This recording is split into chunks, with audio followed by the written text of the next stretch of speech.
Good morning, friends. In this module, we shall be studying about Romanticism in architecture, literature, sculpture and music. Our objectives in learning this module will be as follows. Gather associated information about architecture, sculpture, music and literature. Understand the linkages between literature and visual arts. Examine some poems to understand the thematic. We shall be looking at the following components: Romanticism in architecture, Romanticism in music, Romanticism in literature. The novel, let us start with architecture. In architecture, Romanticism asked for the revival of historical styles. Neoclassicism in architecture had allowed for grandeur and timelessness in secular public buildings. But Romanticism evoked, for instance, the Gothic past with its association of spirituality and community.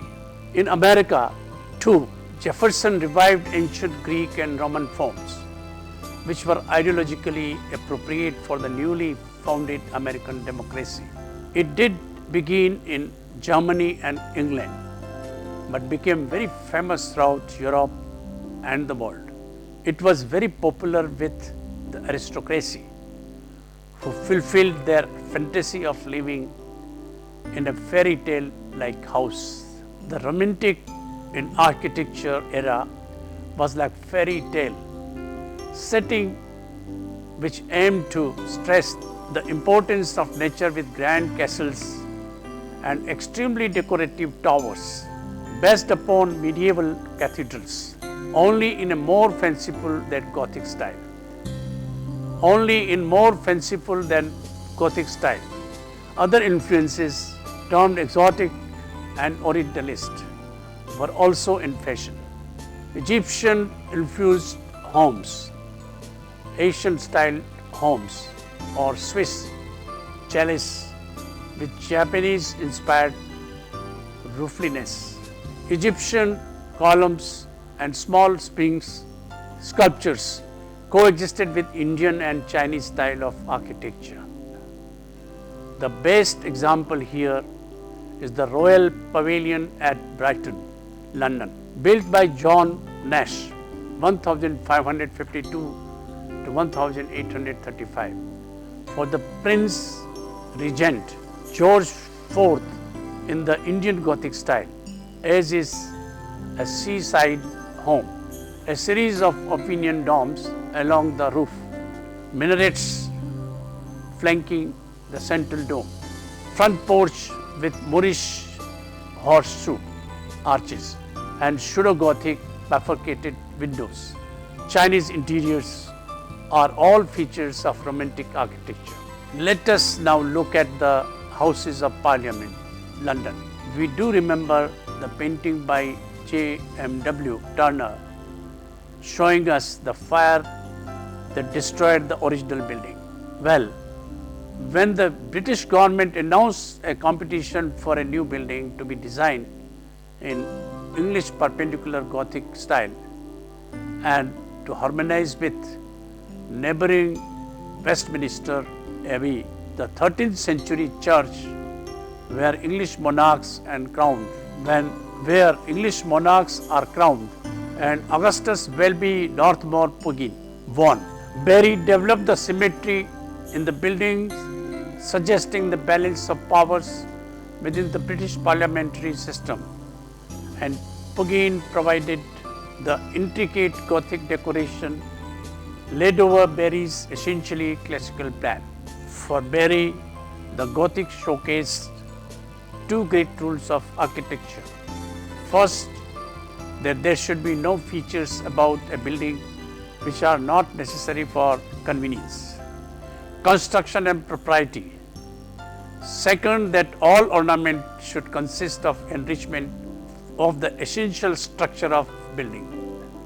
In America, these ideas can be seen in the most ornate Italianate style house in the United States.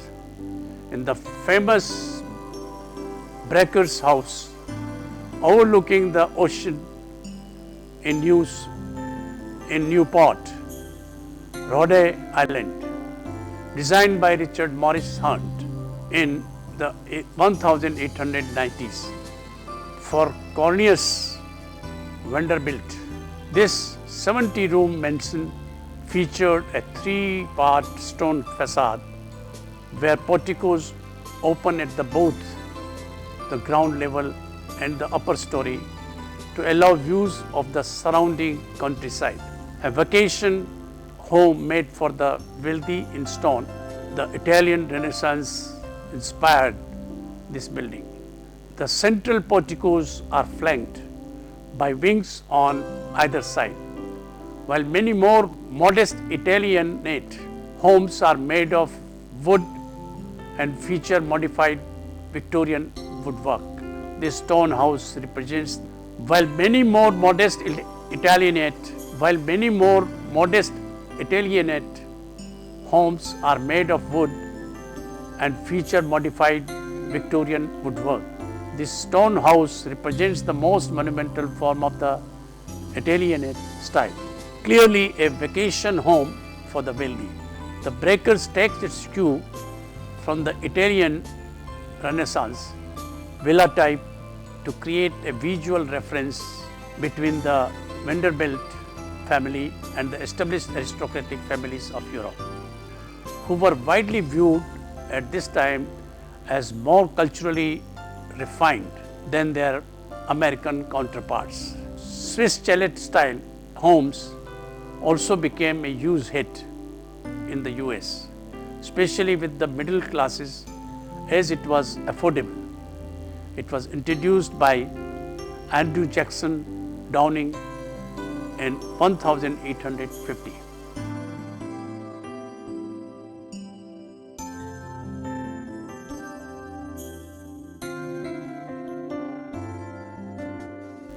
Sculpture. Just as romantic painting can be divided into figure and landscape works, so can romantic sculpture be divided into works that concern the human world and natural world. The leading sculptors of each type are Francois Rude and Barry. Respectively, Rude's stone sculpture was originally titled The Departure of the Volunteers of 1792, but generally known as La Marseillaise, was one of the 4 reliefs added to the Arch de Triomphe in Paris.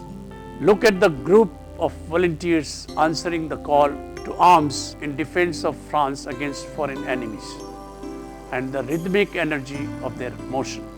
His soldiers are young and old, and either nude or equipped with classical armor. They have given in to passion and excitement reflected in the painting. Unlike the orderliness of neoclassical patriotism, vigorously striding above the volunteers and driving them on is an allegory of liberty, a 19th century revolutionary version of the traditional winged victory. Antoine-Louis Barye was a French sculptor most famous for his work as an animalier, a sculptor of animals. He studied the anatomy of his subjects by sketching residents of the Paris Zoo. Most of his works consist of single animals or predators. The scale of Barye's work ranges from monuments to figurines. Romanticism in music. Romanticism in music emerged out of general impatience with the rules and restraints of classicism, and the music revolted against the practices of Mozart and Haydn. In a reflection of one's own feelings and emotions, music became very individualistic. The sparking of the imagination were a primary goal.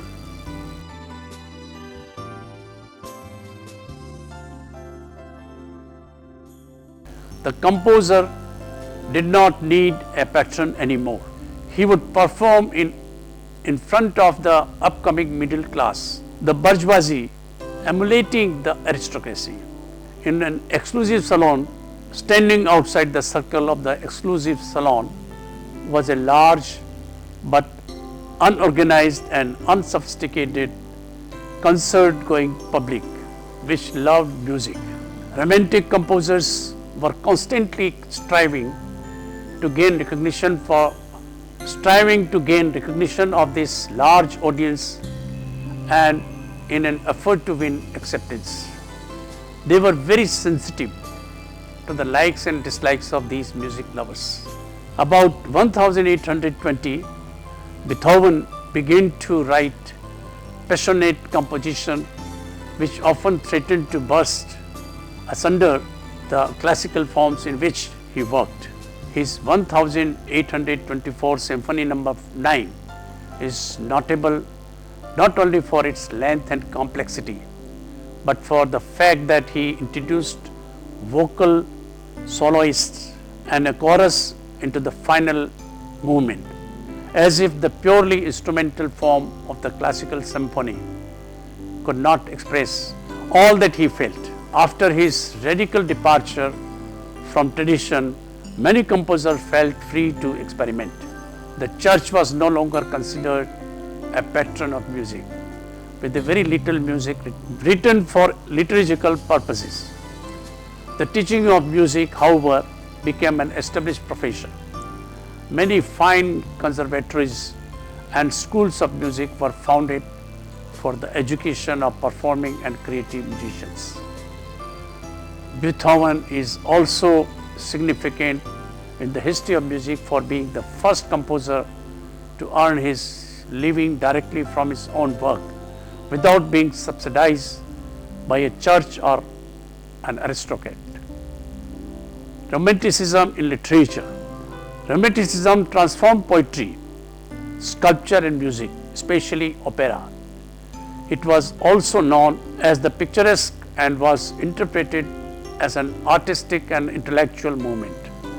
Romanticism emphasizes strong emotion, spirituality and creativity, drama and religion. Romanticism in English literature began in the 1790s with the publication of lyrical ballads of William Wordsworth and Samuel Taylor Coleridge. Wordsworth's preface to the second edition in 1800 of the lyrical ballads, in which he described poetry as the spontaneous overflow of powerful feelings, became the manifesto of the English Romantic movement in poetry.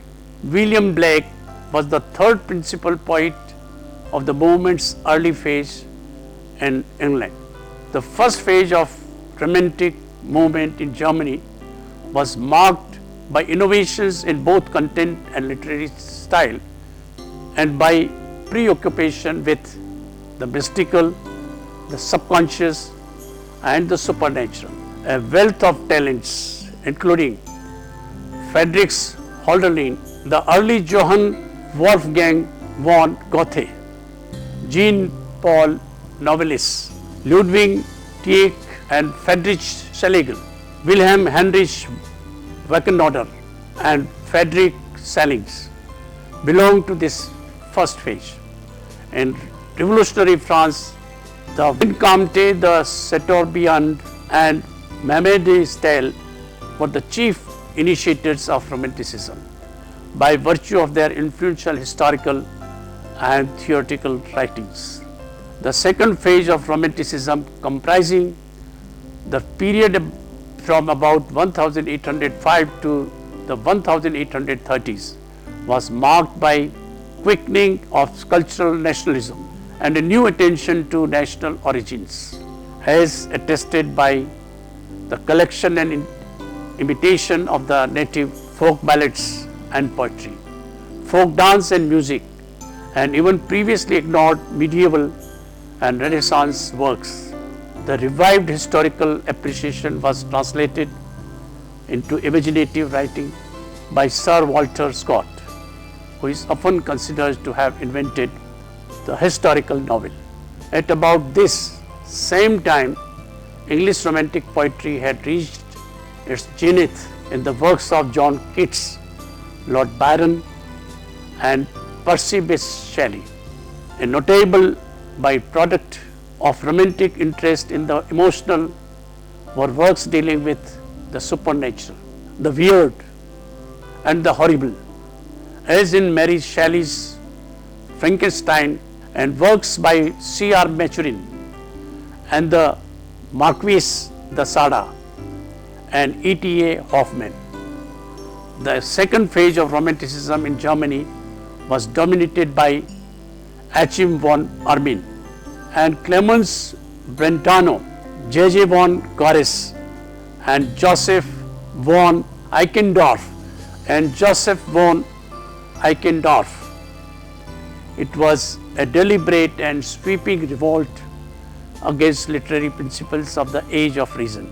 The neoclassical writing was characterized by reason or common sense in matter expressed in the restrained style with order, proportion and finish.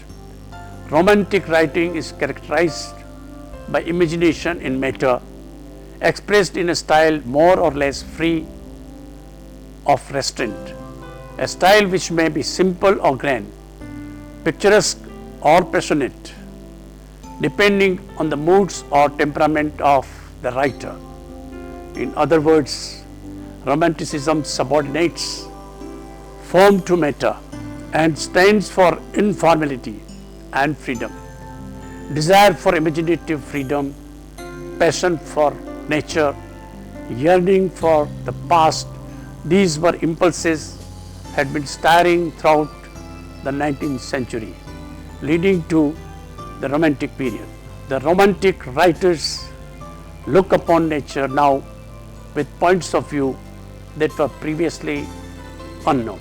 The external influences that led to this movement were the French Revolution and the German literature.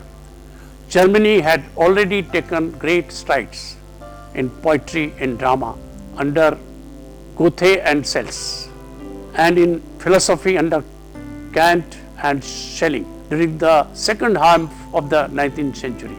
Kant's philosophy especially rejected the materialistic interpretations of the universe and held that reality as a spiritual essence transcends sensory experiences. The French Revolution ideas of liberty, equality and fraternity were the guiding principles for this age and the later to come.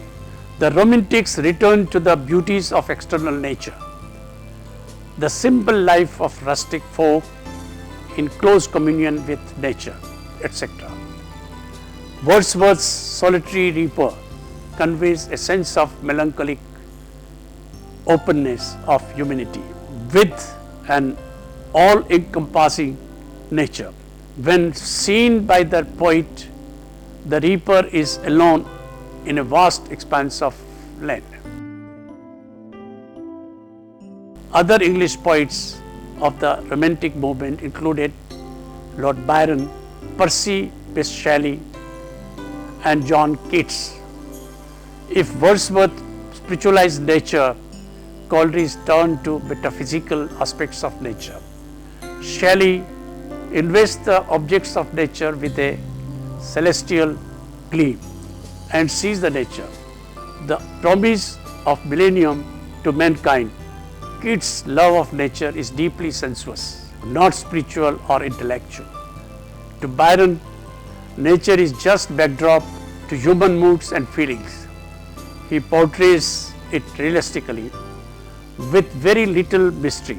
I love nature in her stormier moods. Here we look at Byron's nostalgic yearning for ancient Greece as evident in much of his poetry. In Byron, you will also see a note of revolt, ranging from mild reaction to bitter protest. Look at these lines in Don Juan. Shelley's Ozymandias evokes the attraction of exotic locales and explores our ability to communicate with the past through time-worn artifacts. The concern for common man is another theme in the Romantic poetry. The Romantics wrote about the village preacher or schoolmaster or the blacksmith. William Blake's poems, though laden with religious symbolism, is essentially about the common people, the downtrodden. Et al. Look at his songs of innocence and songs of experience. The novel. In the 18th century, Daniel Defoe, Samuel Richardson, and Henry Fielding are generally regarded as fathers of English novel, though they did not constitute a literary school. In the 19th century Britain, Sir Walter Scott's Waverley, 1840, about the 1745 Jacobite uprising in support of Charles Edward Stuart, inaugurated the historical novel. Jane Austen's Pride and Prejudice, 1813, and Emma, 1816, contemplating and satirizing life among a small group of country gentry in Regency, England, initiated the highly structured and polished novel of manners. A variant with a wider scope is William Makepeace Thackeray's Vanity Fair, 1847 to 1848, which dissects and satirizes London society. The serialization of novels in various periodicals brought the form an ever-expanding audience. Particularly popular were the works of Charles Dickens, including Oliver Twist, 1839, and David Copperfield, 1850. Readers were drawn by Dickens' sympathetic, melodramatic, and humorous delineation of the world peopled with characters of all social classes. And by his condemnation of various social abuses. Further, portraits of English society appear in George Eliot's Silas Marner, 1871 to 1872, which treat the lives of ordinary people in provincial towns with humanity and strong moral sense. The conflict between man and nature is stressed in Thomas Hardy's Return of the Native, 1878, and Tastes of the D'Urberville in 1891. Although the great English novels of the 19th century were predominantly realistic, novels of fantasy romance formed a literary undercurrent. Early in the century, Mary Shelley's Frankenstein explores a tale of horror. Later, Charlotte Bronte's Jane Eyre and Emily Bronte's Wuthering Heights each presents imaginative, passionate visions of human love. Robert Louis Stevenson revived the adventure tale and the horror story in Treasure Island, and the strange case of Dr. Jekyll and Mr. Hyde. At the beginning of the 20th century, horror and adventure were combined in the novels of Joseph Conrad, notably Lord Jim and Heart of Darkness, both works achieving high levels of stylistic and psychological sophistication. American novels in the 19th century were explicitly referred to as romances. James Fenimore Cooper's historical novel, The Last of the Mohicans, Nathaniel Hawthorne's Scarlet Letter and Herman Melville's Moby Dick, the latter two heavily allegorical and containing supernatural elements, properly belong in this category. In the last decades of the century, however, a shift towards realism occurred. Mark Twain's Adventures of Huckleberry Finn, a revival of the picaresque novel, is romantic in its Mississippi River setting but realistic in its satirical attack on religious hypocrisy and racial persecutions. By the end of the century, Henry James had brought his moral vision and towers of psychological observation to the novel in numerous works, including The Portrait of a Lady in 1881 and The Spoils of Poynton in 1897 and The Ambassadors 1903. These novels are not only masterpieces of realism but also in their carefully crafted form, experimental point of view and superb style. Supreme examples of the novel as a literary genre.